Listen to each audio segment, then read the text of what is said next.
Muito bem, então vamos hoje começar uma série de conferências sobre o namoro. E hoje, a título de introdução, nós vamos abordar alguns aspectos da psicologia masculina e feminina. Claro, eu irei me servir de diversos autores ao longo dessa série de conferências, mas para introduzir a de hoje,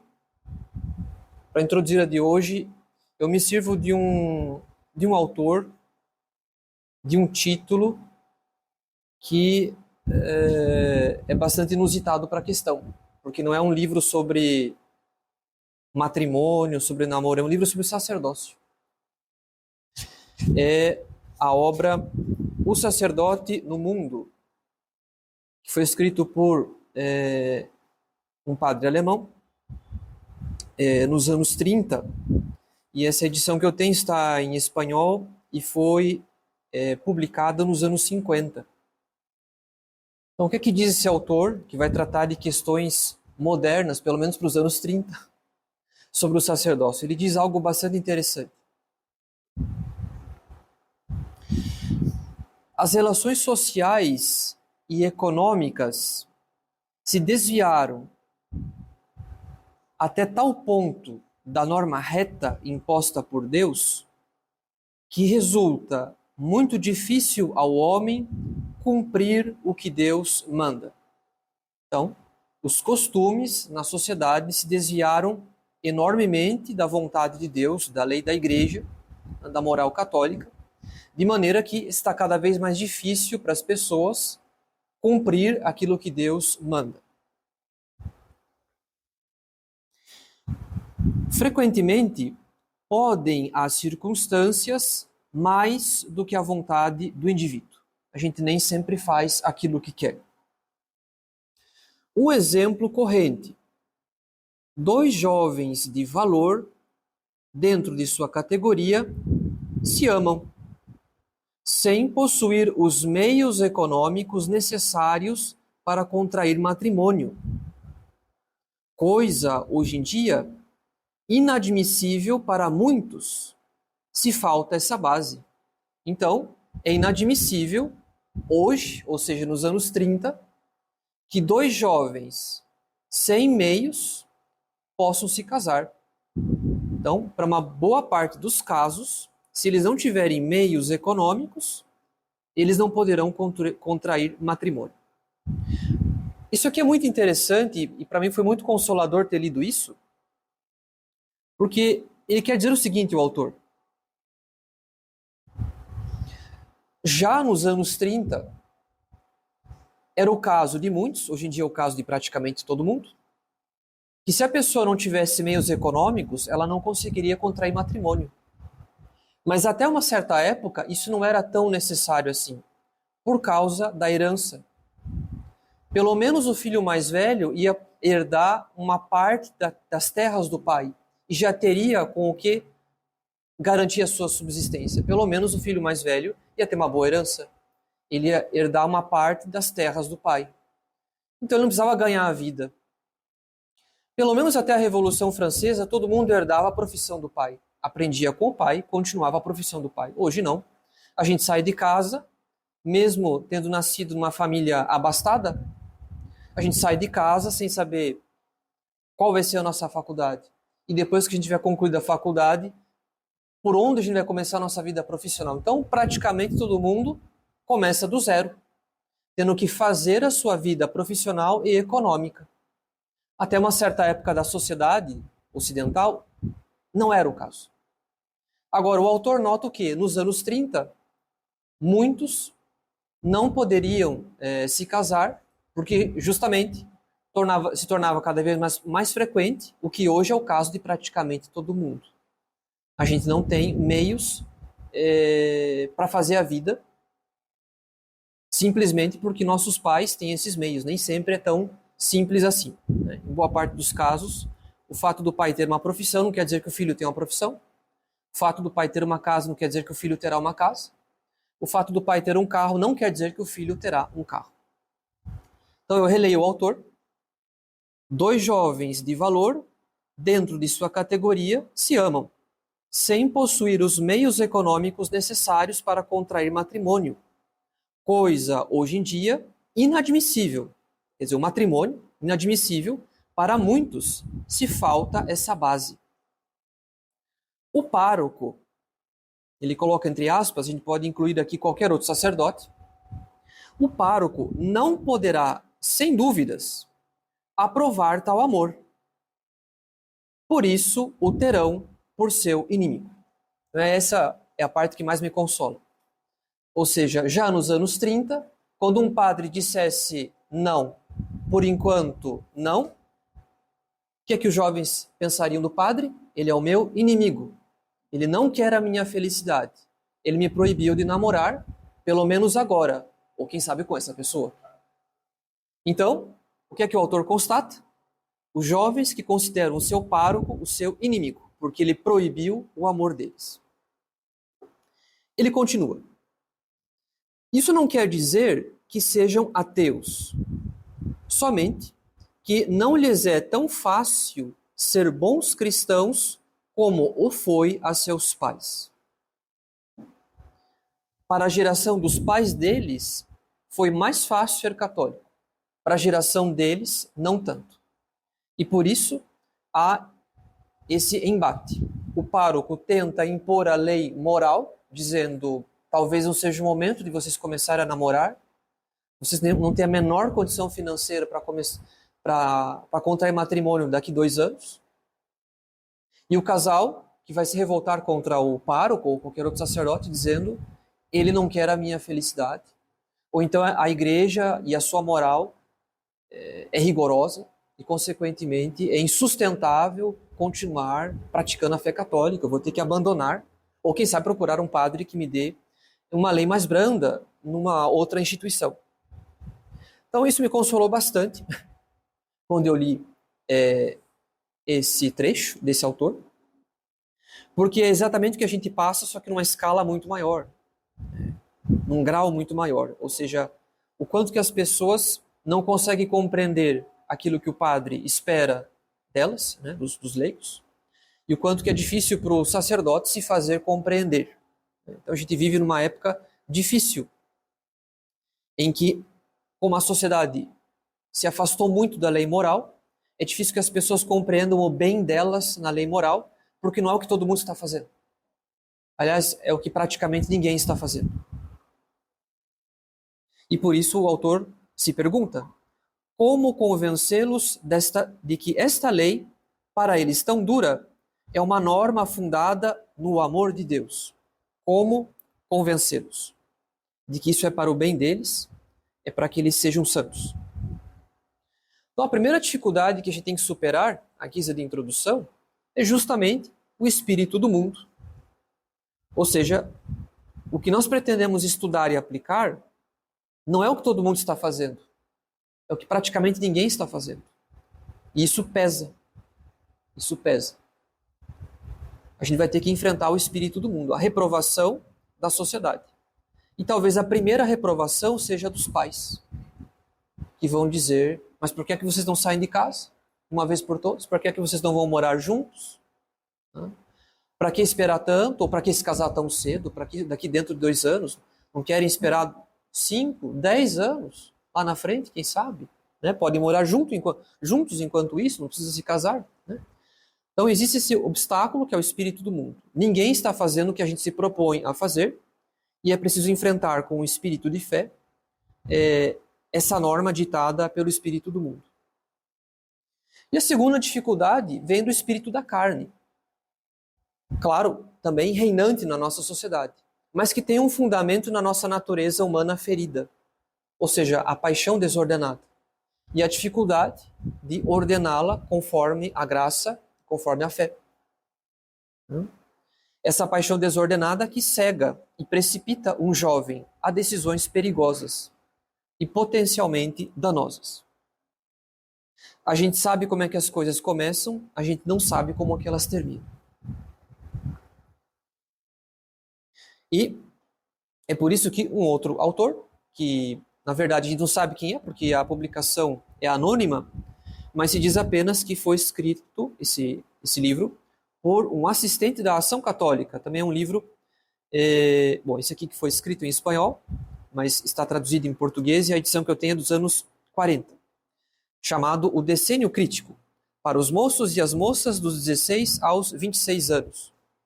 Então, o autor anônimo desse livro diz o seguinte: poderia acontecer-te que, em vez da alma gêmea criada para ti pela providência divina, apesar de eu achar que essa expressão alma gêmea foi um pouco infeliz, mas, como ele diz, poderia acontecer-te que, em vez da alma gêmea criada para ti pela providência divina, encontrasses um ouriço que te pungiria, né, que te picaria, que te pungiria, né, que te alfinetaria a vida toda. Então imagine encontrar uma pessoa que, ao invés de ser uma fonte de consolação e de progresso na vida espiritual, de realização em vários sentidos, fosse, na verdade, um estorvo, um problema para o resto da vida, um peso para o resto da vida. Então, sob o efeito das paixões, a gente julga mal, e lá na frente a gente paga as consequências. Casei-me com a pessoa errada, mas eu desperdicei o tempo que eu tive para julgar de maneira serena, sob a luz da fé, sob o efeito da graça. Então é por isso que a escolha do matrimônio, do estado de vida matrimonial, é uma escolha que exige muita prudência. Afinal de contas, é um estado de vida. Não é uma coisa que se muda conforme o capricho de cada um, conforme o vento das paixões. É uma decisão grave que nos engaja para a vida toda, e Deus sabe quando que vai terminar. É uma decisão grave que engaja a vida toda e da qual depende a eternidade dos cônjuges, porque também a salvação deles está em jogo. O fato de que, se tudo der errado e houver uma separação, isso torna mais difícil a salvação de pelo menos um deles. Né? O que tiver mais dificuldade para conservar a castidade nesse desastre. Né? Então, claro, isso exige máxima prudência, e a prudência pede critérios. A prudência pede princípios. Então, quem pretende se casar precisa conhecer os princípios para fazer uma boa escolha. É certo que o sentimento conta, mas não como critério único e tampouco como critério principal. Porque quando o sentimento entrar em crise, e isso é certo, em algum momento haverá uma crise,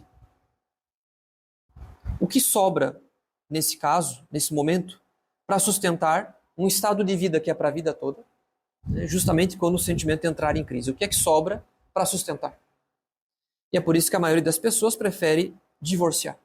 Não há nenhum motivo que os mantém juntos, porque tudo foi feito a partir unicamente da paixão. Então, quando o sentimento se dissipa durante uma crise, o que resta são as convicções. Aquilo que foi julgado pela razão iluminada pela fé. Restam os anseios mútuos, aquilo que eles queriam construir juntos. Restam as virtudes, o desejo de poder superar essa crise virtuosamente, pela paciência, pela perseverança, pela constância. Resta, pelo menos, o desejo sincero e mútuo de alcançar uma virtude, ou algumas virtudes, caso elas não estejam ali. Resta a vida espiritual de ambos, sustentando um estado de vida quando a crise abala o sentimento. Então, esses princípios é que sustentam o matrimônio quando o sentimento se dissipa durante um momento de crise. Então, eis o interesse do nosso estudo, né? Que a gente conheça os princípios de um bom casamento. E, é claro, o que vai orientar os jovens no namoro. Então, o primeiro ponto que nós vamos abordar são as diferenças entre a natureza do homem e da mulher.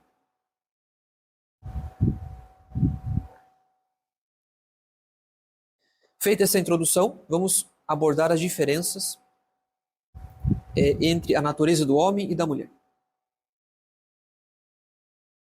Bom, caso alguém não saiba, é sempre bom lembrar ou descobrir que o paganismo ele atribuía à mulher uma alma que era um meio termo entre a do homem e a do animal. Ou seja, os pagãos consideravam as mulheres como seres inferiores. Somente o cristianismo é que devolveu à mulher a sua dignidade plena na sua natureza humana. Como diz São Paulo na Epístola aos Gálatas, no capítulo 3. Já não há judeu nem grego, nem escravo nem livre, nem homem nem mulher, pois todos vós sois um em Cristo Jesus. Então, o batismo nos faz membros de um único corpo místico de Cristo. O batismo, a graça santificante que nos é infundida no batismo e que nós desenvolvemos pela vida espiritual, aperfeiçoa e cura a nossa natureza humana. E nos faz membros de um único corpo místico de Cristo. Então, nesse único corpo místico de Cristo, não importa quem é homem e quem é mulher, o que importa é que somos todos membros de Cristo.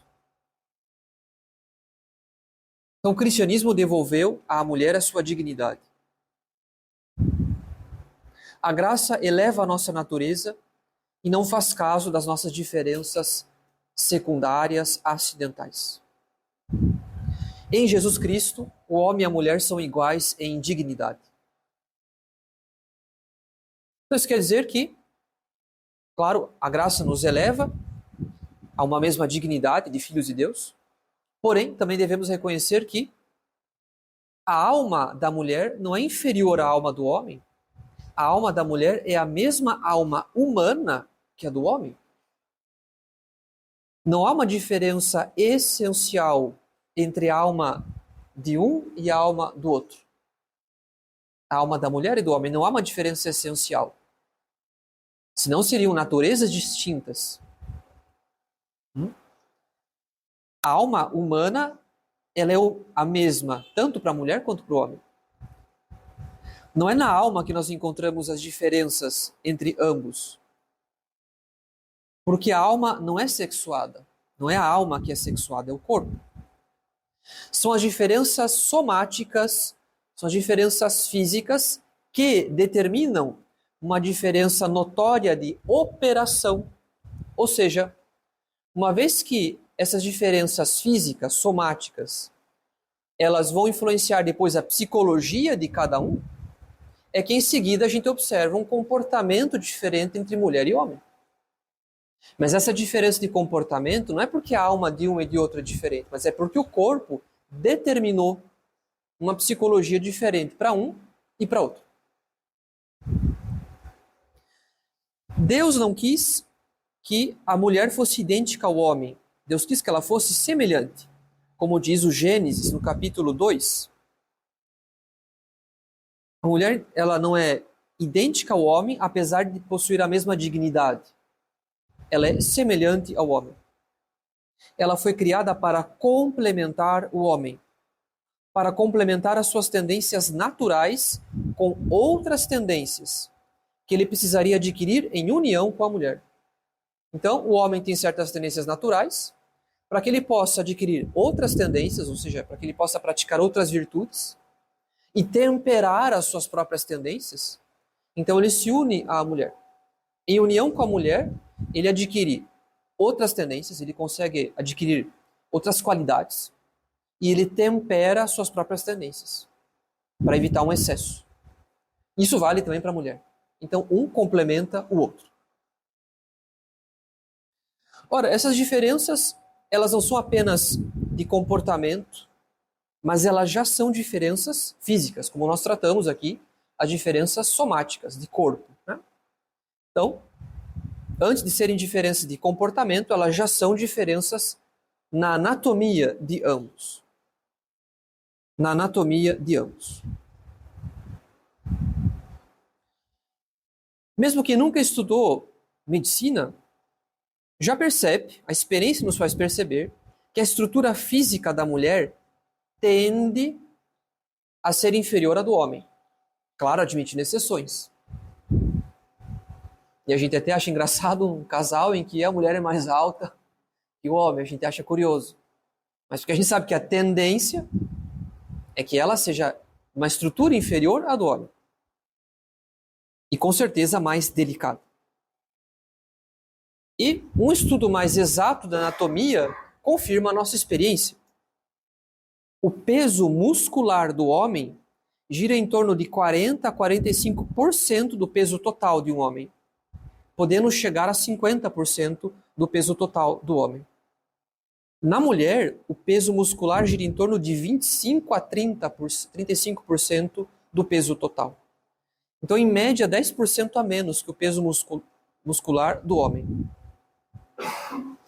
Em geral, a força muscular absoluta da mulher é a de 63,5% da força muscular absoluta do homem.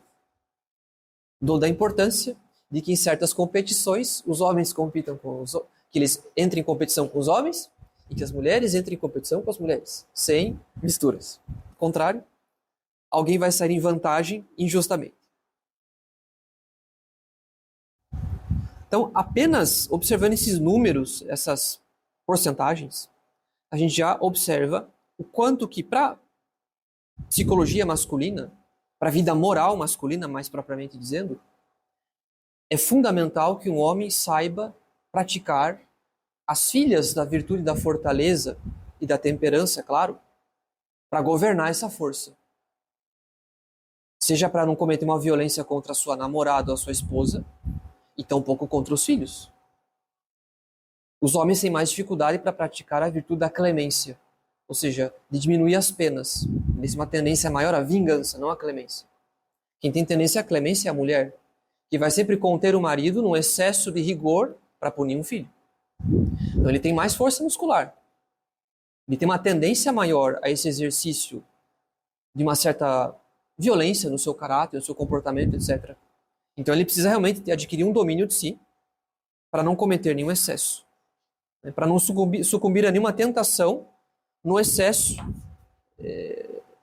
de rigor com a criança, com os filhos, e tampouco, é claro, em alguma desordem, em alguma violência, mesmo moral, né, contra a sua esposa. Essas diferenças anatômicas, elas acompanham, então,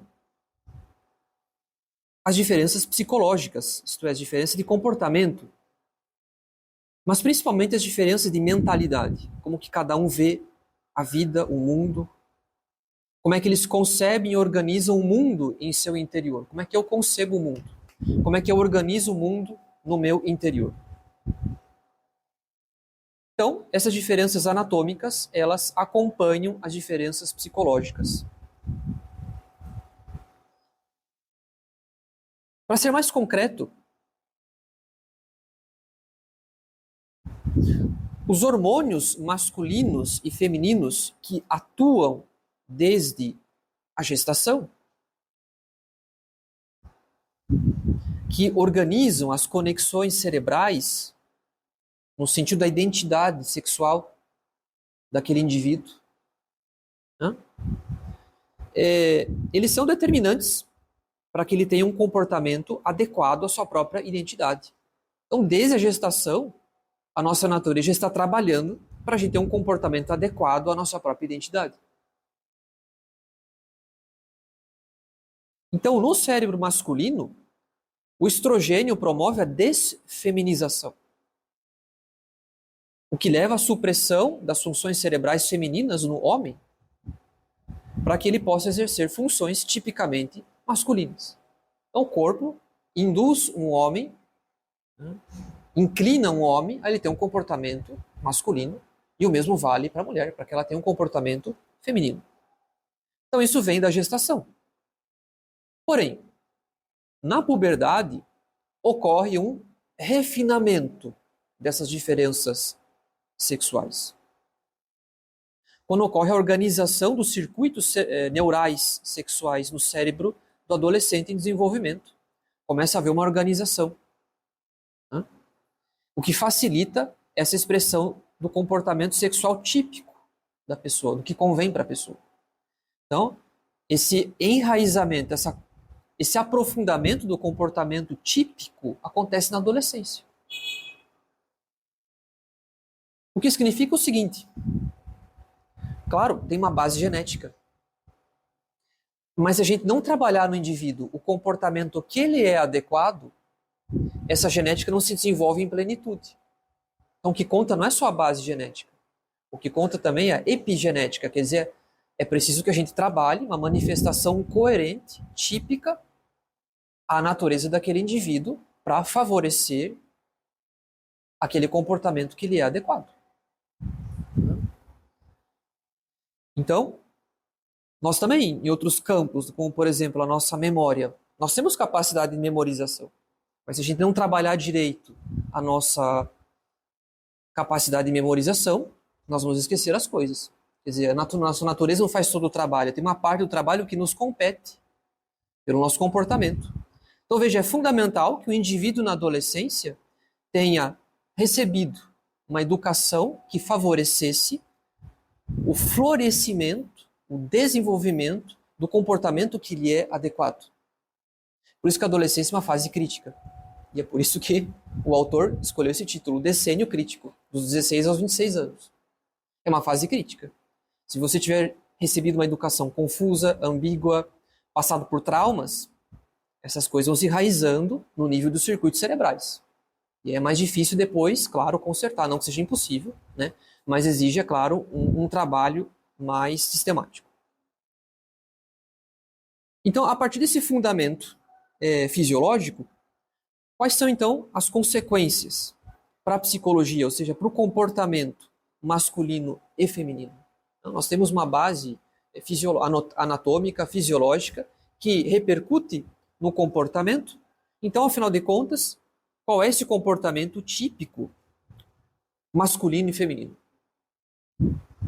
Então, esse autor que eu citei, que é o Anônimo, autor desse livro, Decênio Crítico, ele lista uma série de notas, de características do comportamento masculino e feminino.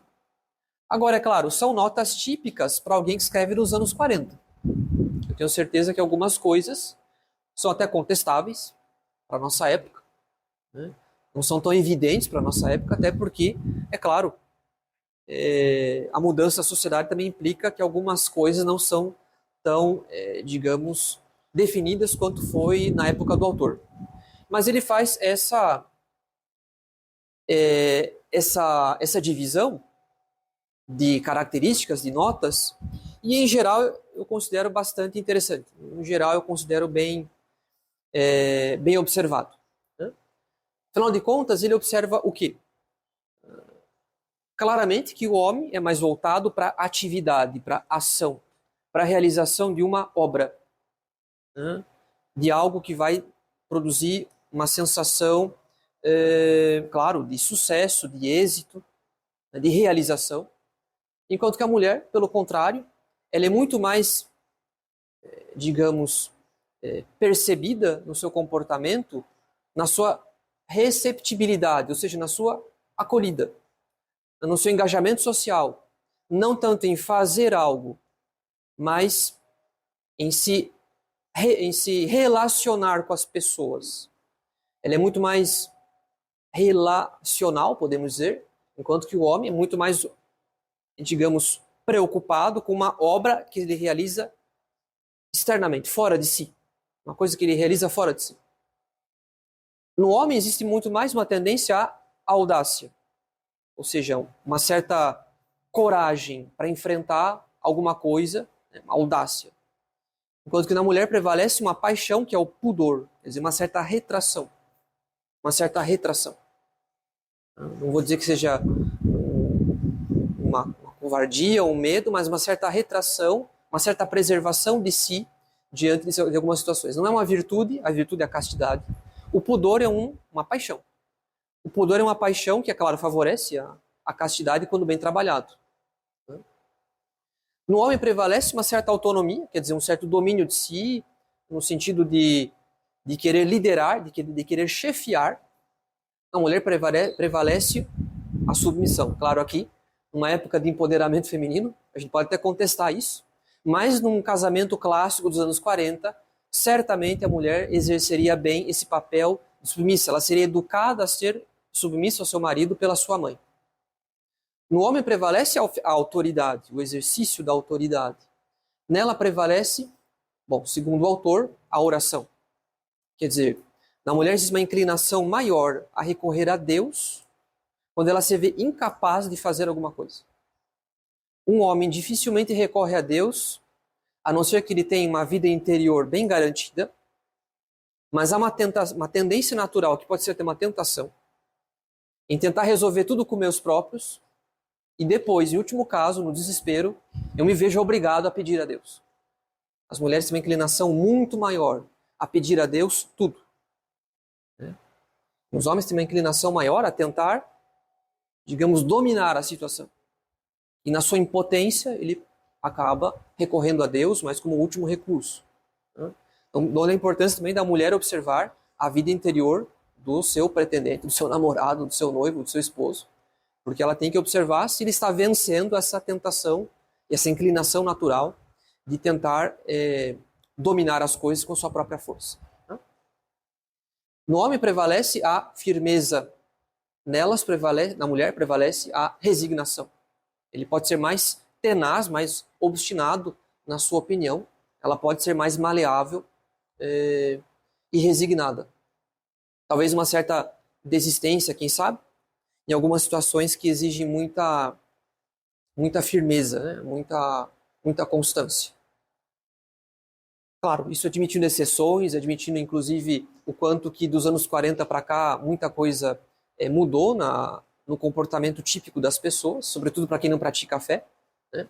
Mas é claro, a gente pode considerar isso como algo, digamos, clássico, né?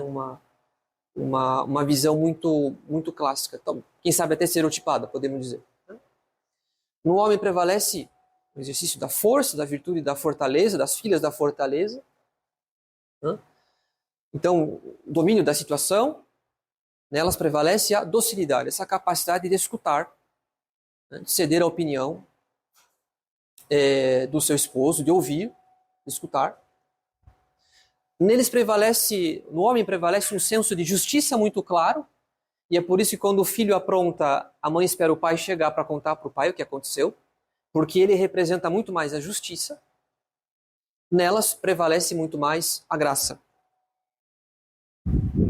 Não no sentido sobrenatural do termo, mas no sentido de graciosidade. Né? Quer dizer, uma certa doçura de caráter, né? Uma certa... acho que doçura seria um bom termo como sinônimo de graça. Né? Então, são menos exigentes com relação a uma justiça estrita. Né? Elas se encantam mais e também são objeto do encantamento. Né?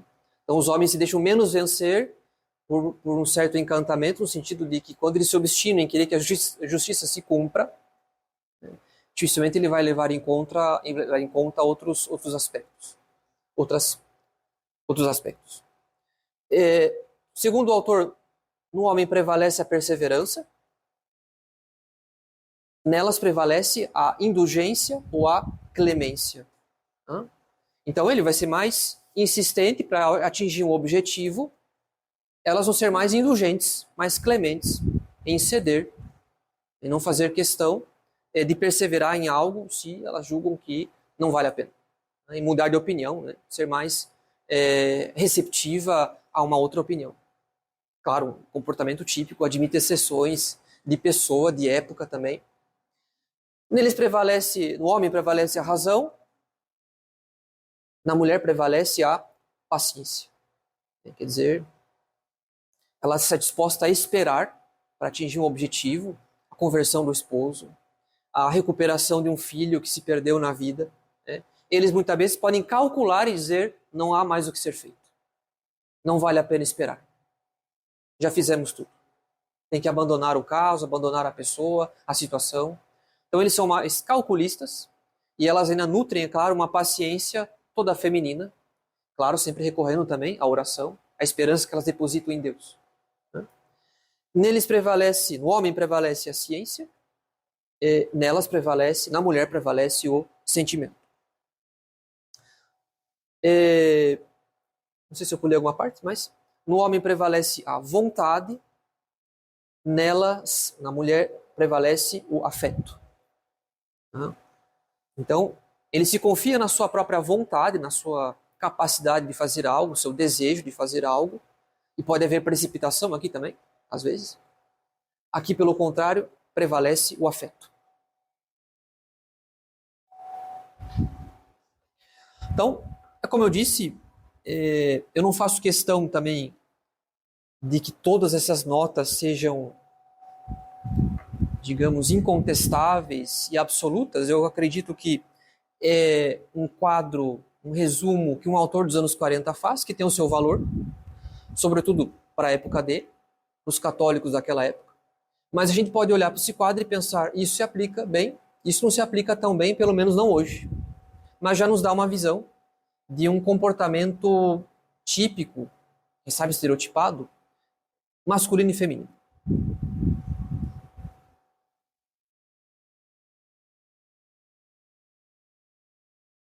Então, se quisermos fazer um resumo dessas características, nós podemos dizer o seguinte: o homem, na sua anatomia, na sua fisiologia e na sua psicologia, ele foi moldado por Deus para exercer a função de chefe, para ser cabeça do matrimônio. Enquanto que a mulher ela foi moldada por Deus para exercer a função de consoladora e de auxiliar. Como nós lemos no livro do Gênesis, que a mulher foi criada para ser um auxílio para o homem. Ela consola, ela tempera o homem como numa relação entre justiça e misericórdia.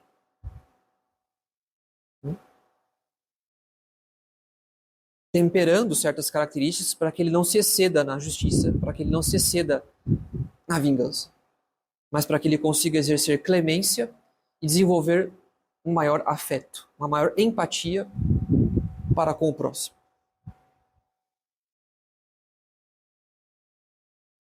Bom, feitas essas considerações gerais, vamos agora entrar mais profundamente na psicologia masculina. Então, o que é que nós podemos dizer de maneira mais concreta, mais específica, a respeito da psicologia masculina? E é claro, à luz também desse quadro, porque mesmo que a gente possa considerá-lo um pouco obsoleto em alguns pontos, em alguns aspectos, no entanto, ele tem um valor que nós devemos reconhecer e que também ilumina o que eu vou dizer daqui por diante.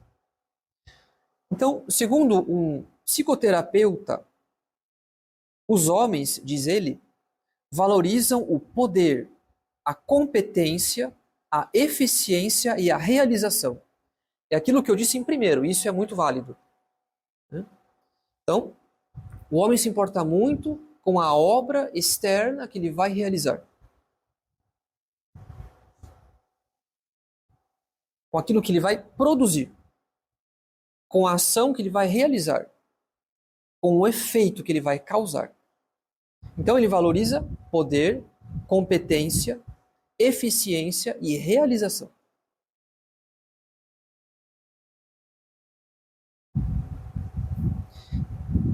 Eles estão sempre fazendo coisas para se provarem e desenvolverem seu poder e suas habilidades. Ele valoriza muito a sua operação, o seu fazer.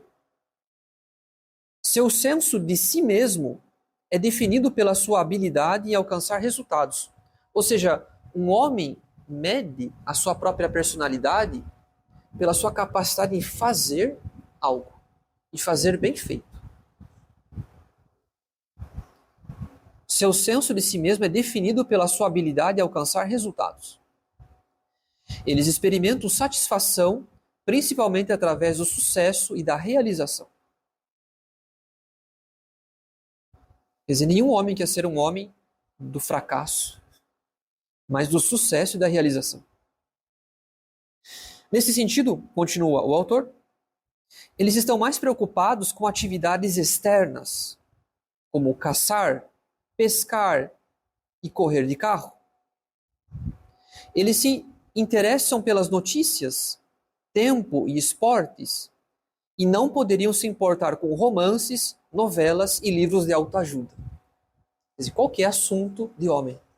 É o esporte, são os jogos, são as atividades competitivas. Você vai encontrar um homem num clube de tiro, você vai encontrar um homem na pescaria, vai encontrar um homem fazendo esporte ou assistindo esporte, se interessando por alguma competição. Porque é o modo como ele se percebe realizando uma atividade e atingindo ali uma sensação de sucesso e autorrealização. Ele precisa realmente perceber a si mesmo no resultado de algo que ele está fazendo, de uma obra, de uma ação.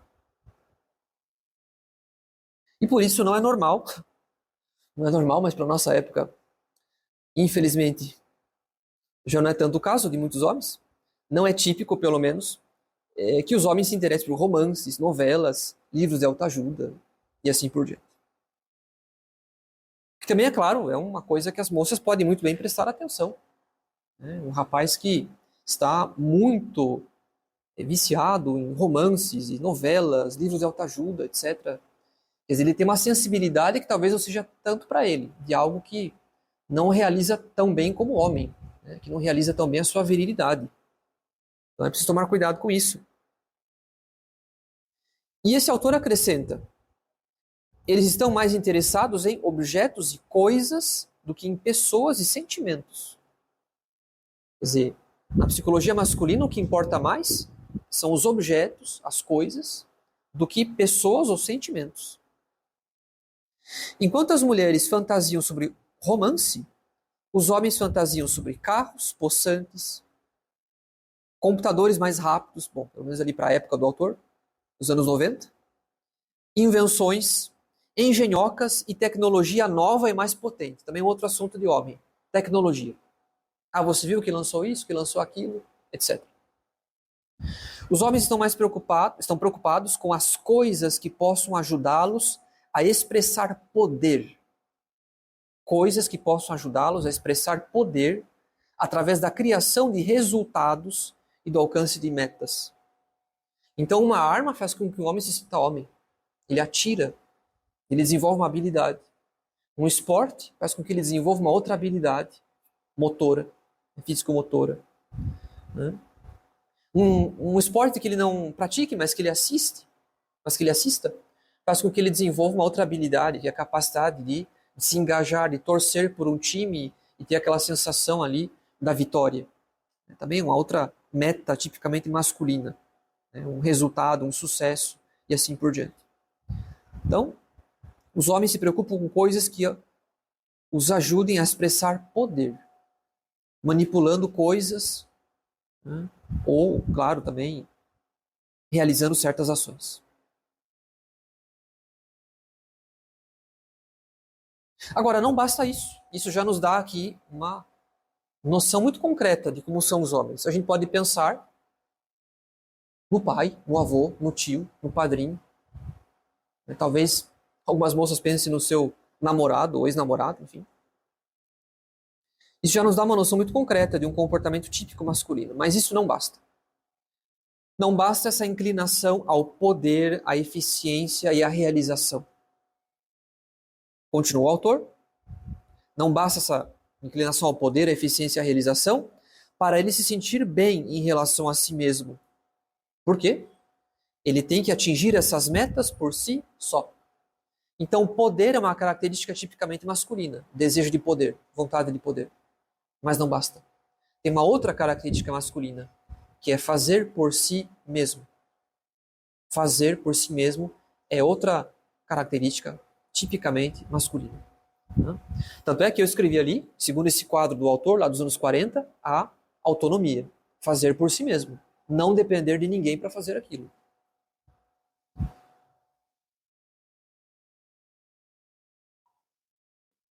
Então, para um homem, é muito interessante não ter que pedir ajuda de ninguém, fazer por si mesmo, porque assim ele se sente homem. Eu fiz. E não pedi ajuda de ninguém. Agora, tem uma dificuldade, porque Esse comportamento faz com que um homem se isole e fique silencioso quando ele está preocupado com algum problema, quando ele não consegue resolver um problema. Porque vai acontecer uma situação em que aquele problema ele não consegue resolver. Aquela situação para ele, por enquanto, é insolúvel. Então, se ele não consegue pedir ajuda, porque seria um sinal de fraqueza, ele não vai pedir ajuda, seria dar o braço a torcer, dar uma prova de fraqueza, ele não vai pedir ajuda, e ele precisa realizar para ele se sentir plenamente homem. Quando ele não consegue realizar, bom, ele não pede ajuda, então ele guarda silêncio. É uma característica também claramente masculina, que é o isolamento e o silêncio. Ele perde um pouco a sua capacidade de comunicação e fica silencioso, pensando, ruminando aquela ação, aquela situação, tentando encontrar uma solução para aquilo. Silencioso e isolado, ruminando sobre o assunto. Como que eu resolvo aquele caso, aquele problema, aquela questão no meu trabalho, na minha família, sei lá onde. Então, com pedir ajuda seria um sinal de fraqueza e de incompetência, ele não pede ajuda, ele se isola e permanece em silêncio. Também, quem é que nunca viu o próprio pai, o avô, numa situação semelhante? De isolamento e de silêncio. Claro, esse silêncio não precisa ser um silêncio ambiente, é a pessoa que está em silêncio. Mas ela está lá, lendo um jornal, vendo um jornal, isolada, sem se preocupar em estar com a sua família. Talvez esteja pensando num problema que ele não quer falar o qual. Mas e se ele não conseguir encontrar uma solução imediata para aquilo, mesmo refletindo bastante e ruminando bastante? Diz o autor, se não consegue encontrar uma solução, então ele faz alguma coisa para esquecer do problema, como ler o jornal ou jogar algum jogo. Ao liberar sua mente dos problemas do seu dia a dia, ele consegue gradualmente relaxar. Se seu estresse é realmente grande, ele precisa se envolver em alguma coisa ainda mais desafiadora, como corrida de automóveis ou alpinismo, em alguns países. Na Suíça, por exemplo. Então, quando o homem não consegue resolver um problema, ele relaxa buscando jogar algum jogo, ele se engaja em alguma outra atividade lúdica, como jogo, ou então ele assiste jornal, ele começa a se interessar por outros problemas, o que é que está acontecendo no mundo, né? Página policial, por exemplo, o que está acontecendo no mundo, né? Ou então ele se engaja em algum jogo mais desafiador, algum esporte desafiador, né? Ele assiste corrida, ele assiste futebol, ele vai jogar, ou ele vai atirar, né? Porque não podendo resolver um problema, ele então engaja a atenção dele em alguma coisa que esteja nas mãos dele, em alguma coisa que esteja ao alcance dele, como jogar um jogo qualquer, praticar um esporte ou assistir um esporte. E isso está nas minhas mãos, né? Então, estou estressado, estou preocupado com um problema no trabalho, chego em casa, se eu não consigo resolver, se eu não consigo pensar no assunto, e eu quero esquecer um pouco, eu começo a ver um esporte. Eu me engajo com aquele time, né? Eu me engajo afetivamente com aquele time, torcendo por ele, porque assim eu desestresso, eu esqueço um pouco do meu problema e eu me engajo afetivamente com aquele time, né? Torcendo por aquele time. Para muitos homens, diz o autor, a inevitável liberação da tensão que ocorre na conclusão de quaisquer eventos esportivos, então liberação de tensão durante o esporte, né? Estou assistindo ou praticando, né? Ou então, em eventos noticiosos ou no cinema, fornece uma liberação da tensão que sentem na própria vida. Quando eu vibro diante do gol que o meu time fez, eu estou lá assistindo o futebol, essa vibração faz com que eu libere tensão, a tensão que eu estou acumulando do problema que eu não consigo resolver. Então, um homem gritando sozinho, como um louco, diante da sua televisão, porque o seu time fez um gol, ele está liberando tensão. Ou se ele se reúne com os amigos para assistir um futebol, para jogar ou para fazer qualquer outra atividade, para ver uma corrida, para atirar num clube de tiro, sei lá, ele está liberando tensão de um problema que ele não consegue resolver. Então isso é muito necessário para a psicologia masculina. Não é um capricho do homem, mas é algo que para a psicologia dele é importante para ele desestressar.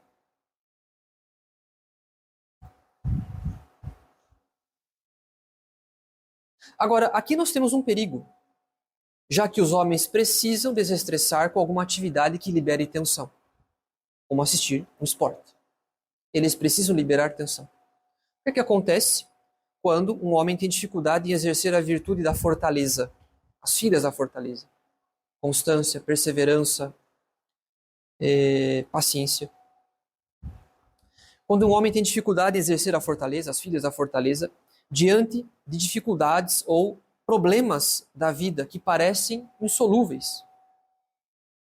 Se o homem tem dificuldade em exercer a virtude diante dos problemas da sua vida, ele pode cair na tentação de não abandonar o mundo lúdico da infância. Porque ele encontra em certos jogos ou entretenimentos infantis uma liberação de tensão, um alívio que o ajuda a esquecer dos seus problemas. Então hoje muitos homens já não são como os nossos pais que iam assistir futebol. Hoje muitos homens vão jogar videogame como eles faziam aos 10 anos. Vão assistir desenho, vão ler gibi, como eles faziam aos 10 anos. Isso também libera a atenção. Agora, quem esquece dos seus problemas voltando ao mundo lúdico, não necessariamente resolveu os seus problemas. A diferença é que um homem que vai praticar um esporte, vai para o clube de tiro, vai pescar, ele está exercendo uma habilidade. Ele está liberando tensão, mas ele também está exercendo uma habilidade que o ajuda depois a reconquistar a energia para enfrentar o trabalho na segunda-feira, para enfrentar um chefe difícil, para enfrentar uma situação difícil, ou uma situação familiar difícil. Pode ser também. Essas atividades esportivas, elas liberam tensão, mas elas também fazem com que ele recupere energia, com que ele ganhe de novo motivação. Porque ele enfrentou um desafio que estava ao alcance dele. Ele pescou, ele atirou, ele fez um gol, ou ele vibrou quando o time dele fez um gol. Então há ali uma recuperação de energia para enfrentar a vida. Então essas atividades masculinas, elas estão ordenadas aqui para recuperar a energia, recuperar a motivação e enfrentar a vida que nos aguarda com seus problemas. Agora, outras atividades não necessariamente estão nos ajudando a ganhar energia, ganhar motivação. Muitas vezes são fugas. São fugas perigosas, porque depois não dá vontade de voltar para o mundo real. Depois não dá vontade de voltar para o mundo real.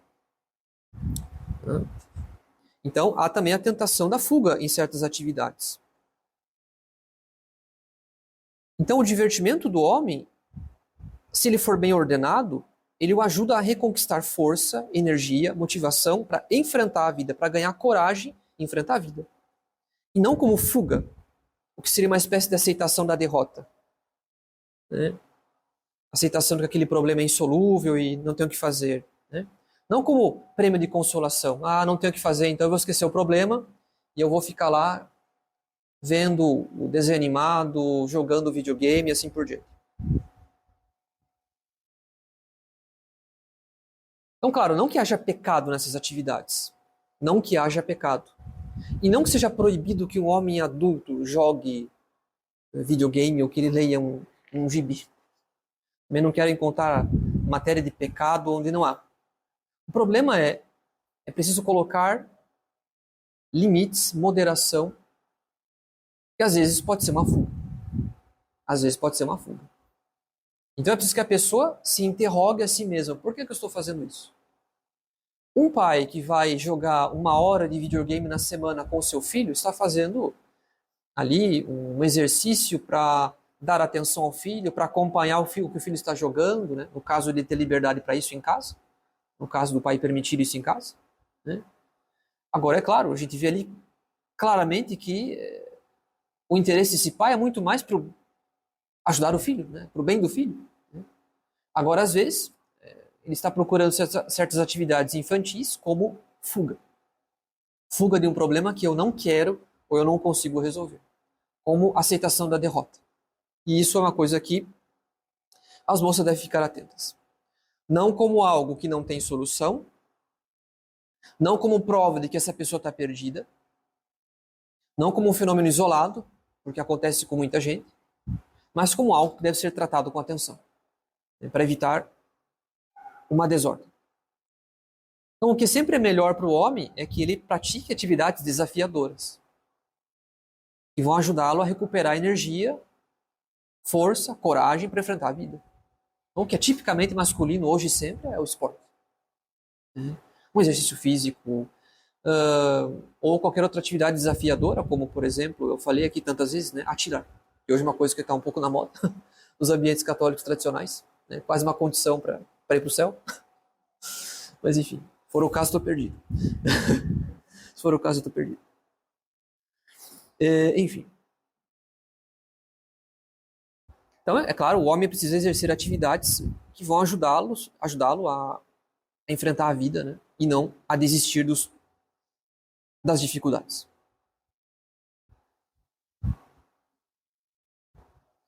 Agora, diante de tudo isso, no matrimônio, uma vez que o homem tem uma inclinação natural para o exercício do poder, da força física, da realização, no matrimônio, os homens, segundo o nosso autor, eles ficam motivados e fortalecidos quando se sentem necessários. Quer dizer, a mulher tem praticamente que chamar o seu esposo como quem liga para os bombeiros, né? Ou como quem liga para a polícia. Continua o autor. Quando o homem não se sente necessário, nesse caso, ele gradualmente se torna passivo e com menos energia. A cada dia que passa, tem menos a dar ao relacionamento, quando ele não se sente necessário. Por outro lado, quando sente que há confiança de que ele fará o melhor para satisfazer as necessidades dela e que é apreciado pelos seus esforços, ele se sente fortalecido e tem mais a dar. Um homem tem mais a dar à sua esposa quando ele se sente necessário e quando ele se sente apreciado pelos seus esforços. É aí que ele tem mais a dar, porque ele se vê necessário. Agora, se ele não se sente necessário, quando é a mulher que exerce autonomia, ele se torna cada vez mais passivo. Donde a importância da mulher exercer o quê? A resignação, a docilidade. Ela não pode substituir o homem no exercício da liderança, de ser chefe. Claro que numa situação concreta, específica, se o homem está passando por uma crise, uma depressão, por exemplo, ela vai ter que liderar, tomar a frente em certas situações. Mas ela deve também entender o seguinte: assim que ele se recuperar dessa crise emocional, ele vai ter que exercer a função que lhe cabe, que é a de chefe. Eu não posso substituí-lo em tudo, dar palpite em tudo, governar tudo no lugar dele, porque quanto menos ele se sentir necessário, menos ele tem a dar. Mais ele assume uma postura passiva, com menos energia. E isso é muito danoso para o homem, ele vai se apagando no relacionamento. E não tem a dar nem para a esposa nem para os filhos. E os meninos crescem vendo um homem sem ser exemplo de virilidade, o que vai ser catastrófico para os meninos. Também para as meninas, mas sobretudo para os meninos. Então, o homem que não exerce a sua função de homem, porque a mulher não o deixa, ela assume autonomia no lugar dele, ela está, digamos assim, aniquilando o exercício da virilidade, da masculinidade daquele homem, o que é muito danoso para ele e para os filhos. Então, ela não pode assumir a autonomia no lugar dele. Ela tem que ser dócil e validá-lo no exercício das suas capacidades, apreciando e, digamos, validando o seu comportamento. Ele tem que se sentir apreciado pelos seus esforços. Isso quer dizer, a título de curiosidade, que é sempre mais fácil para um homem ser promíscuo do que ser fiel. É muito mais fácil. Quando ele é promíscuo, quando ele vai de relacionamento em relacionamento sem compromisso, um caso aqui, um caso acolá, hoje com uma, amanhã com outra, ele sempre se mantém nesse sentimento, ele sempre mantém vivo nele o sentimento de dominação. Ele não precisa se esforçar para suportar os defeitos da esposa. Isso é, a inclinação natural da mulher a criticar, a apontar defeitos no homem, o que é desmotivador. É desmotivador ficar a longo prazo com uma pessoa que vai começar a apontar defeito. Você não fez isso, você não fez aquilo. Qual que era o nosso combinado mesmo? Por que você não está fazendo isso? Por que você não está fazendo aquilo? Então isso vai cada vez mais desmotivando o homem. É muito mais fácil ser promíscuo. Ele se sente dominador aqui, hoje, com essa, ele a joga fora. Depois ele procura outra, se sente dominador amanhã com outra, em outro momento. Então é sempre mais fácil ser promíscuo, porque ele continua se mantendo dominador, se sentindo dominador. Agora, permanecer com a mesma pessoa é exigente, porque pode ser que ele não receba essa validação que ele necessita para sua psicologia masculina. Então, ser fiel para um homem é exigente. Exige bastante virtude. Porque quando houver um esgotamento psicológico do tipo, eu não aguento mais essa mulher, ela me critica o tempo todo, quando houver um esgotamento psicológico, surge a tentação da infidelidade. Ou simplesmente o desinteresse. E a impureza está aí para suprir toda, o desinteresse. Se ele se desinteressar e desistir da sua esposa, ele não precisa necessariamente partir para uma traição, realizando um ato externo com outra pessoa. Ele pode compensar isso na vida privada dele, na vida, no segredo da sua vida. Então, se uma mulher ela não consegue dominar, nós vamos entrar na psicologia feminina, a sua inclinação natural a oferecer sugestões, leia-se críticas, ela vai cada vez mais aniquilando esse exercício de força, esse desejo de realização, né, ao invés de validar, né, esse desejo do homem de se sentir necessário, e numa situação de esgotamento ele desiste dela e pode cair na infidelidade. E por isso conclui o autor: para se tornar motivado de novo, ele precisa se sentir apreciado, sentir que tem a confiança dela e que é aceito. Não ser necessário é uma morte lenta para o homem. Se ela faz tudo, se ela organiza tudo, se ela realiza tudo, ele se sente um peso morto em casa.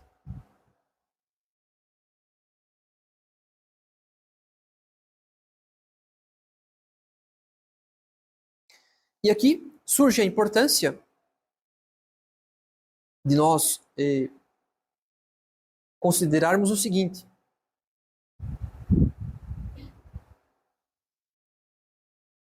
se o homem visado por uma moça, se um certo rapaz visado por uma moça, se ele viu o amor do seu pai pela sua mãe, se ele presenciou o amor do seu pai pela sua mãe, porque isso colabora muito para que esse rapaz desenvolva autoconfiança.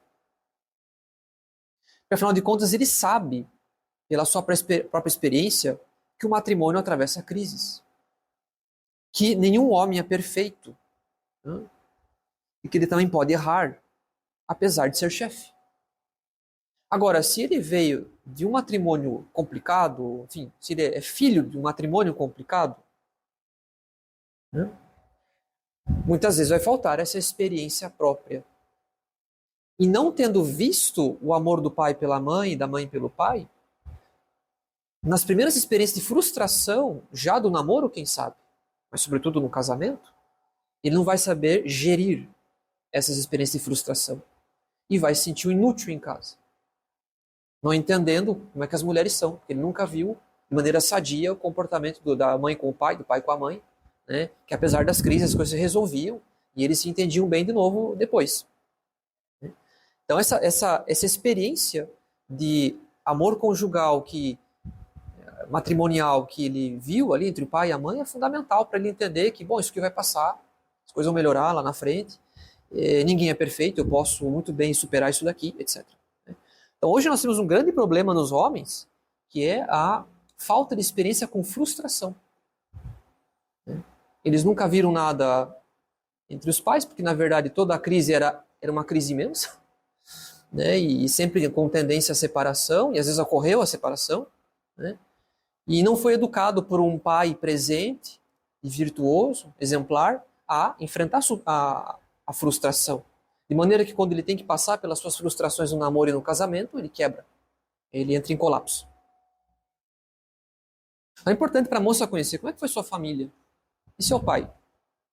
Não quer dizer que, teve uma experiência ruim, então eliminado. Não. A pessoa pode, por meios próprios, superar isso. Desde que ela, claro, recorra aos meios sobrenaturais. Claro, meios naturais também, se ele precisa passar por uma terapia, se ele precisa pedir ajuda de amigos, etc. Se ele pudesse espelhar num outro exemplo que ele encontrar na vida, né, o pai de um amigo, um tio, um padrinho, sei lá, o avô. Claro que ele pode superar por outros meios também. E sobretudo com o auxílio da graça, para que ele possa desenvolver um organismo sobrenatural das virtudes, o edifício das virtudes. Mas a moça tem que se interessar por esse ponto. Não basta que ela diga, a gente se ama e vai dar tudo certo. Ou seja, vai dar tudo errado. É preciso que ela se interesse. Como é que foi sua vida, sua infância, sua família, seu pai, né? E a partir disso ela observa se houve uma superação ou se não houve uma superação num caso complicado. Uma última característica relevante da psicologia masculina é a sua necessidade de afastamento. Isso aqui também é muito interessante. Um homem se sente na necessidade de se afastar de sua esposa na medida que ele não tem a mesma inclinação que ela para abrir a sua consciência e falar do seu interior. As mulheres têm uma grande necessidade de falar do seu interior. E às vezes assim, quando um padre recebe uma senhora, uma senhorita em direção, em aconselhamento, e às vezes elas falam bastante e choram, ao final elas dizem, muito obrigado, padre. Mas eu falei, o quê? O que eu disse? Eu não disse nada. Ela simplesmente precisava falar do seu interior. E o padre, nesse momento, foi a figura que ela encontrou para falar do seu interior. Isso pode acontecer até dentro da confissão. Né? Então, as mulheres têm uma grande necessidade de abrir o seu interior, procurando ali uma intimidade. Né? Elas têm uma grande necessidade de abrir a sua consciência e falar do seu interior.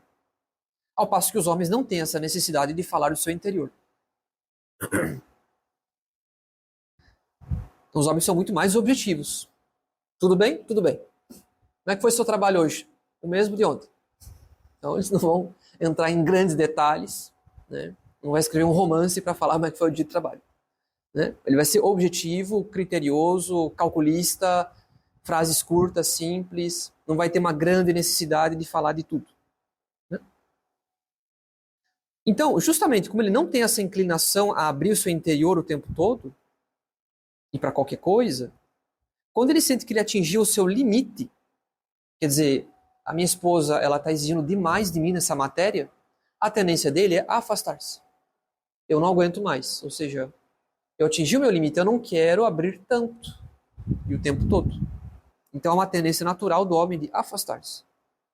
Então isso não é um sinal de uma crise, é só um ciclo. Ele vai tomar distância da esposa e daqui a pouco ele volta. Ele vai tomar distância talvez da namorada e daqui a pouco ele volta. Não é um sinal de uma crise, é um ciclo da psicologia masculina. Eu atingi o meu limite, agora eu preciso de um recuo. Então ele vai se afastar da sua esposa e vai procurar a companhia dos amigos ou de qualquer outra atividade de homem. Ele vai encontrar os amigos não para falar sobre a vida, mas para vibrarem juntos, torcendo por um time. Mas para jogarem juntos um jogo, para praticarem juntos um esporte, ou para irem juntos ao clube de tiro. Mas porque ele não aguenta mais de falar do interior dele, ou então de ouvir ela falando do interior dela. Ele atingiu um limite de intimidade. E ele então se afasta e vai fazer uma atividade que é externa. Como sair com os amigos para assistir um jogo, ou para praticar algum esporte. Para fazer alguma atividade de homem. Porque a psicologia masculina não sustenta uma abertura de consciência contínua. Uma exposição contínua da própria intimidade. Então a mulher não vai encontrar no seu esposo aquele confidente, aquele amigo. Então, isso inclusive, sim, é importante que ela já observe no namoro. Se é muito, muito confidente, muito, muito companheiro, muito, muito amigo, às vezes até mais do que ela, tem um problema. Isso não é tipicamente masculino. O homem não foi feito para isso. Por outro lado, segundo o autor, ele diz o seguinte: por outro lado, esse ciclo natural no homem pode já estar obstruído desde a sua infância, de novo a infância. Ele pode ter medo de se afastar, o que deveria ser natural para o homem. Mas ele pode ter medo de se afastar porque testemunhou a desaprovação da sua mãe ao distanciamento emocional do seu pai.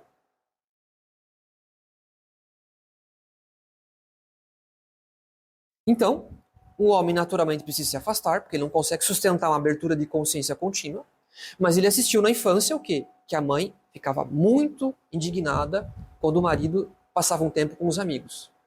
Ou pode ser que ele também exagerasse e não desse atenção devida à esposa e aos filhos. Pode ser que ele exagerasse.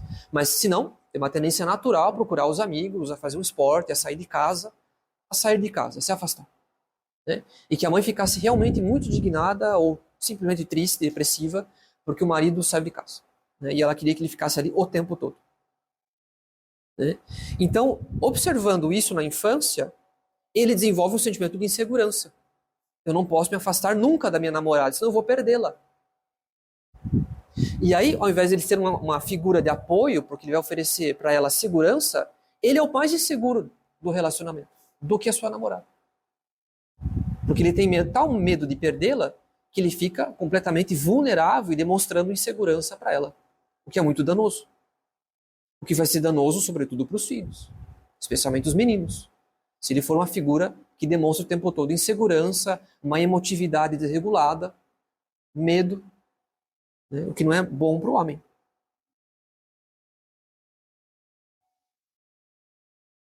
Então, nesse caso, ele se torna passivo e excessivamente dependente.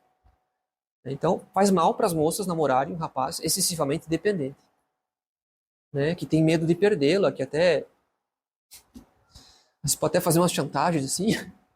Então isso é perigoso. As mulheres têm que encontrar o que nos homens? As moças têm que encontrar o que nos rapazes? Uma figura que ofereça segurança, estabilidade emocional. Né? E não uma figura completamente insegura, instável, de uma emotividade desregulada, um medo de perder, um medo absurdo de perder a namorada, um ciúme desordenado. Quer dizer, você tem que se garantir. Você tem que se garantir. Né? Não pode ficar o tempo todo com medo que ela parta para outra. Afinal de contas, é um namoro católico, não é uma novela. Então, tem que ter também um limite razoável de medo e, claro, um voto de confiança a ser dado a essa moça. Né? Tem que ser dado um voto de confiança, não é uma situação de terrorismo, de medo. Né? Mas por quê? Porque vem do fato de que, talvez, na infância ele assistiu a essas situações de brigas e ele tem um medo absurdo de perder a sua namorada. Mas, claro, pode ter uma insegurança que vem de ele não ter desenvolvido ali algumas virtudes, algumas qualidades, e, consequentemente, se sentindo muito inseguro, ele demonstra o tempo todo uma grande fragilidade emocional. Né? A consequência, segundo o autor, é que esse tipo de homem naturalmente desenvolve mais o seu lado feminino, mas à custa da repressão de um pouco do seu poder masculino. Quer dizer, ele está sacrificando o seu poder masculino e exercendo ali um lado feminino que não deveria estar ali. né? Que não era para ele exercer esse papel, né? Essa função. Ele é um homem sensível. Ele tenta bastante agradar e ser amável, mas perde parte do seu eu masculino no processo. Ele se sente culpado em se afastar. Sem saber o que aconteceu, perde seu desejo, poder e paixão, torna-se passivo e excessivamente dependente. Então são riscos. Então não é próprio do homem se tornar excessivamente dependente, de uma dependência afetiva desordenada da sua esposa. Tem que amá-la, mas não ser alguém de uma dependência excessiva. Que a própria mulher chega um momento que ela diz, chega. Quer dizer, até para mim, já basta. Né? Eu percebo que me liga demais, me manda mensagem demais, me perturba demais, não confia em mim, tem medo de me perder o tempo todo. Tem manifestações ali de afeto, né? Sei lá, uma manifestação de sentimentos que é muito exagerada para um homem. Né? Então as mulheres têm que prestar atenção nisso. Pelo contrário, ele deve ser como uma fortaleza no matrimônio, um refúgio, um apoio para a mulher e não o inverso.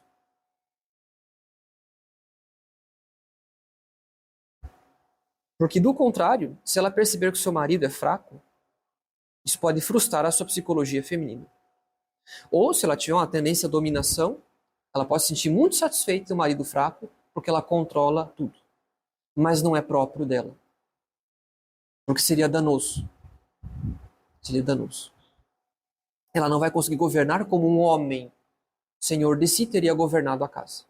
Ela não teria governado como um homem senhor de si, um homem bem ordenado, virtuoso, teria governado. Não é o lugar dela ali. Ela é aquela que auxilia e que consola, que aconselha e que tempera, não a que toma o poder. O poder feminino é de outra ordem, não é da mesma natureza do poder masculino.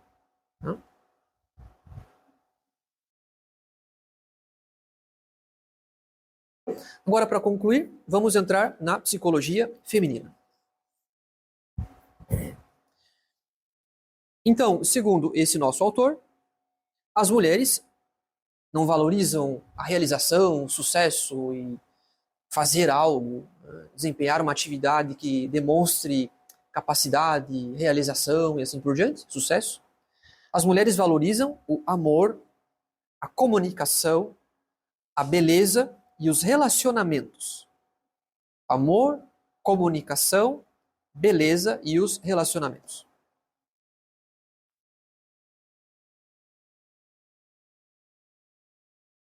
Elas passam muito tempo amparando, ajudando e acalentando umas às outras.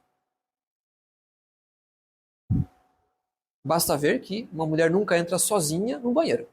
Ela entra acompanhada. Porque elas ficam lá conversando, se acalentando, e uma pega no cabelo da outra, e o seu perfume, o seu batom, e não sei o quê. E então elas estão sempre assim, uma se ajudando a outra, uma acalentando a outra, motivando a outra. E esse seu vestido, que não sei o quê, e que bonito, né, que você comprou, e se você fizer assim fica melhor. Então, elas têm uma grande capacidade de relacionamento, de vida social, de comunicação, valorizando pessoas mais do que coisas. É uma coisa que me deixou até surpreso, ele ter visto que um amigo que se casou, que mostrou as fotos do seu casamento, a sua esposa, no dia do casamento, ela se maquiou com as amigas. Nossa, até isso, né? Não foi cada uma na sua casa, né? Mas elas se reuniram. Fiquei surpreso. Elas se reuniram na casa da noiva para se maquiarem juntas. Que isso? Não tem casa, não? Não tem casa, não? Então, não tem banheiro, não tem espelho, né? Não tem produtos, né? Para fazer isso na sua casa. Então eu fiquei surpreso quando eu vi a cena, né? Que ele mostrou as fotos e dentre as fotos contava até essa. O que é isso? Então, as mulheres são assim, elas se acalentam, se ajudam, né? Uma vai maquiando a outra e dando palpite, não sei o quê, né? Elas valorizam pessoas mais do que coisas. Seu senso de si mesma é definido pelos seus sentimentos e pela qualidade dos seus relacionamentos. Uma mulher se realiza pelos relacionamentos que ela tem, pelos sentimentos que ela tem. mais do que pelas coisas que elas fazem, como atirar no alvo. Isso para elas importa bem menos. Elas experimentam satisfação em compartilhar e se relacionar. Isso chega ao ponto de as mulheres gostarem de vestir uma roupa diferente a cada dia, de acordo com o que estão sentindo. Expressão pessoal, especialmente do que estão sentindo, é muito importante. Expressão pessoal. Então, para o homem, traje, terno e gravata. Para as mulheres, vestidos, todas as cores, modelos, tamanhos, formas, detalhes, adornos. Sempre expressão pessoal única, né? Individual. Se dois homens estão com o mesmo terno, a mesma calça, a mesma gravata, eles, foi na mesma loja que eu, legal, né? Que bom, tá valendo a pena, teve uma promoção. Se duas mulheres estivessem com o mesmo vestido, que raiva, nunca mais usar esse vestido. Teve a outra que usou também. Então, ela não foi única, né? Na sua expressão pessoal. Então, até a mudança de humor pode ocasionar que ela se vista diferente no mesmo dia. Então, eu, por exemplo, vou trocar uma batina preta por uma batina preta. Uma de 33 botões por uma de 34 menos 1. Então, essa é a diferença. Em síntese, comunicação para a mulher é de importância primordial. Dividir seus sentimentos pessoais é muito mais importante do que atingir metas e sucesso. Conversar e se relacionar umas com as outras é fonte de imensa satisfação. Tire a vida social da mulher e ela vai ficar realmente muito mal.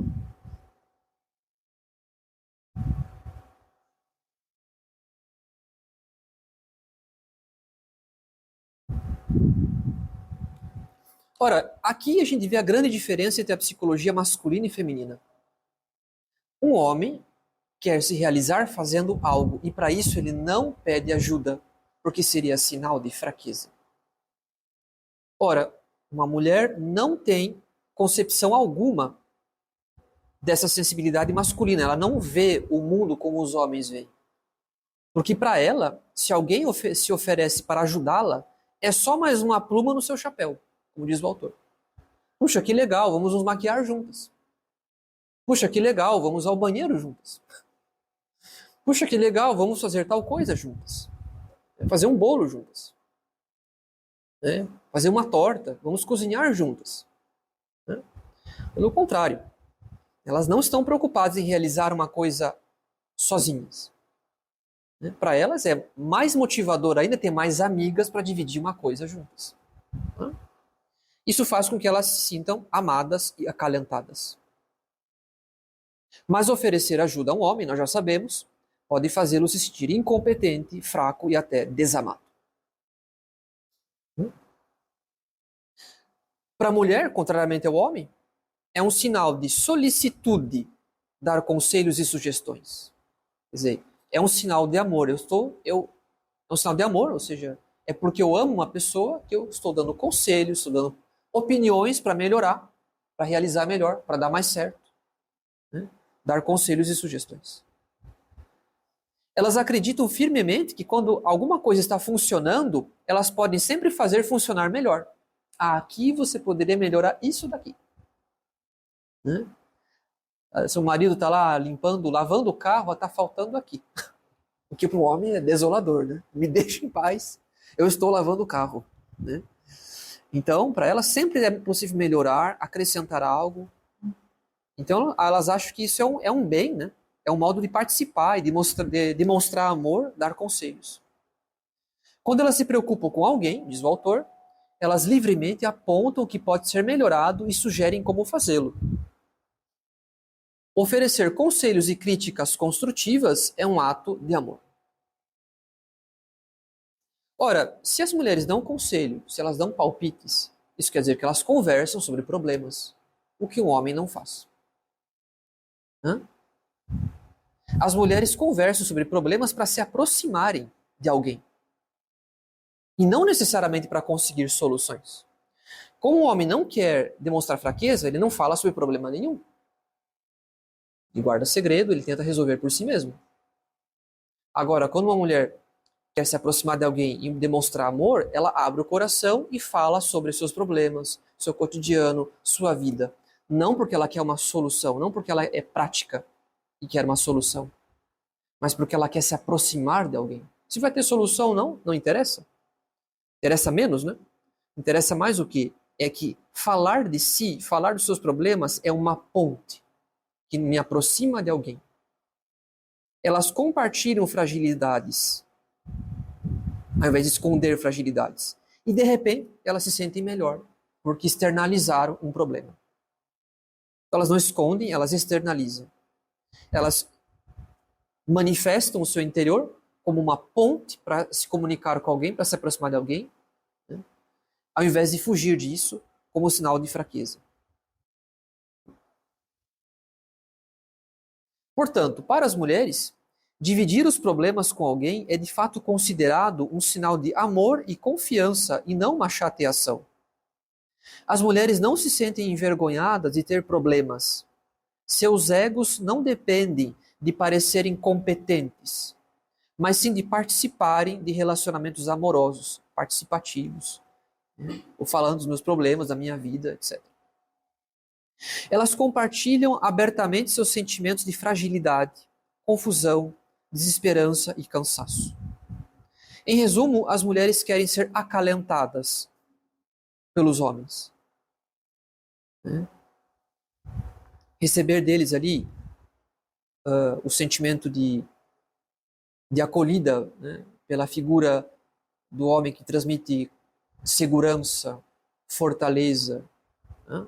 Elas querem ser acalentadas pelos homens, demonstrando fraqueza, demonstrando fragilidade, abrindo a própria consciência, revelando os próprios problemas, né?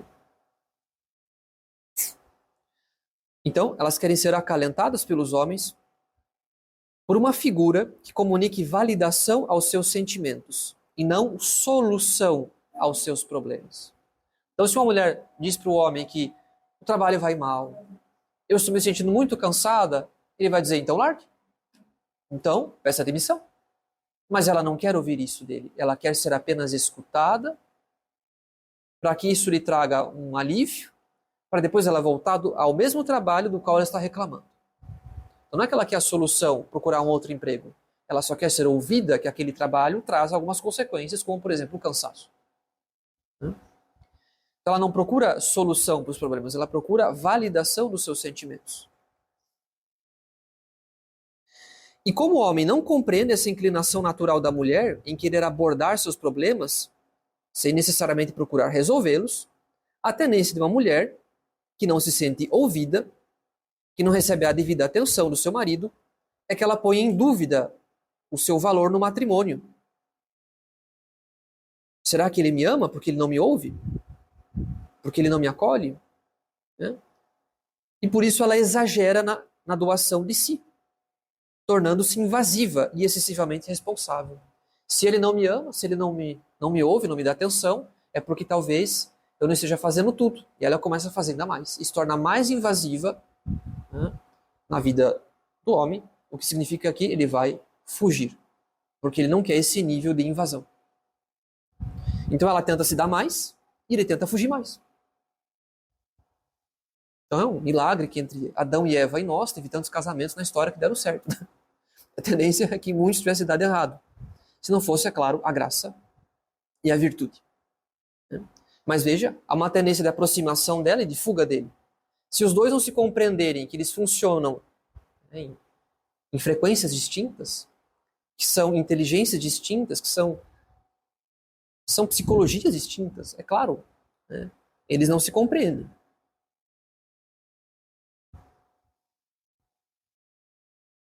Então, dou a importância, do lado da moça dessa vez, de ela ter presenciado, ela ter visto o amor do seu pai pela sua mãe. Porque nesse caso ela também aprende, por experiência própria, como se expressa o amor masculino. O que lhe dá segurança sobre o amor do seu marido e sobre o seu próprio valor no matrimônio. Eu via como era com meu pai. Ele também de vez em quando saía com os amigos e depois voltava. Eu via como era com meu pai. Muitas vezes, sei lá, ele não queria ouvir, ou então ele não entendia o que a minha mãe queria, mas eles se entendiam muito bem depois e tudo voltava ao normal, enfim. Então essa experiência do amor dos pais muitas vezes ajuda a moça a não se sentir insegura. Será que ele me ama porque ele não me ouve? Ou porque ele não diz aquilo que eu quero? E assim por diante. Então, como hoje a gente vive uma sociedade onde há muitas crises matrimoniais, a gente cresce muitas vezes em ambientes em que não houve aquela referência, digamos, perfeita, né? Ou quase perfeita, ou pelo menos minimamente perfeita, né? Minimamente ordenada, né? E faltando essa referência, esse modelo, esse exemplo, né? Termina que muitas vezes uma moça se sente muito insegura. E sendo muito insegura, depois de um relacionamento catastrófico, pode ser que ela se lance num relacionamento ainda mais catastrófico porque ela tem medo de ficar sozinha. Esse é um grande mal das moças. No desespero de ficar sozinha, ela não escolhe bem. Ela começa a diminuir o nível de exigência. Com medo de ficar sozinha, ela vai abrindo mão de critérios, vai pegar o primeiro rapaz com problemas que ela encontrar. Né? Então, realmente necessário não abrir mão dos princípios. Claro, a gente pode abrir mão de algumas coisas que admitem uma certa margem, mas tem coisas que a gente precisa julgar muito bem.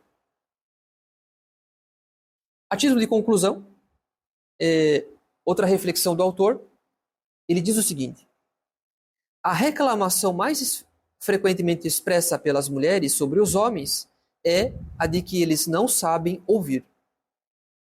Por outro lado, a reclamação mais frequentemente expressa pelos homens sobre as mulheres é de que elas estão sempre tentando mudá-lo. Ela pensa que o está acalentando, enquanto ele sente que está sendo controlado. Ao invés disso, ele quer sua aceitação. Ele quer ser validado no seu desejo de ser chefe. Né? E não ser controlado por alguém que dá palpites, né? Na esperança de ajudá-lo, ou querendo mostrar amor e confiança, mas para ele não é o que ele precisa. Então o que ela tem para dar não é o que ele precisa. O que ele tem para oferecer muitas vezes também não é o que ela precisa. Então nem sempre o que um tem para dar para o outro não é o que o outro precisa. Né? Continua o autor. Sem uma consciência clara das nossas diferenças, nós não nos dedicamos a entender e respeitar um ao outro. Sem uma consciência clara das nossas diferenças. Nós nos tornamos reclamões, ressentidos, judiciosos e intolerantes. O matrimônio pode entrar em crise. Então, em resumo, os homens precisam receber confiança, aceitação, apreço, admiração. Né? Admiração, porque ele quer ser o herói, né? Ele quer ser o chefe. Aprovação e encorajamento. Mesmo no momento de fraqueza, a mulher não vai julgá-lo na sua fraqueza, humilhá-lo, mas vai encorajá-lo. Eu tenho certeza que você é capaz de superar isso. Eu tenho certeza que você é capaz de enfrentar isso. Eu confio em você. Ela vai ter que dizer isso para o seu esposo. Porque se ela apontar o defeito, isso soa, isso pesa como uma terrível humilhação que o esmaga na sua virilidade e ele se sentindo incapaz, pode ser que desista. Né? As mulheres, por sua vez, precisam receber o quê? Carinho do esposo e, consequentemente, uma certa proporção do namorado. Compreensão. O homem não precisa dar para ela uma solução para os seus problemas, precisa apenas ouvi-la e compreendê-la. Respeito. Devoção. Quer dizer, ele precisa se dedicar mais a ela do que a coisas. Claro, para que não se torne alguém completamente insensível às necessidades da sua esposa.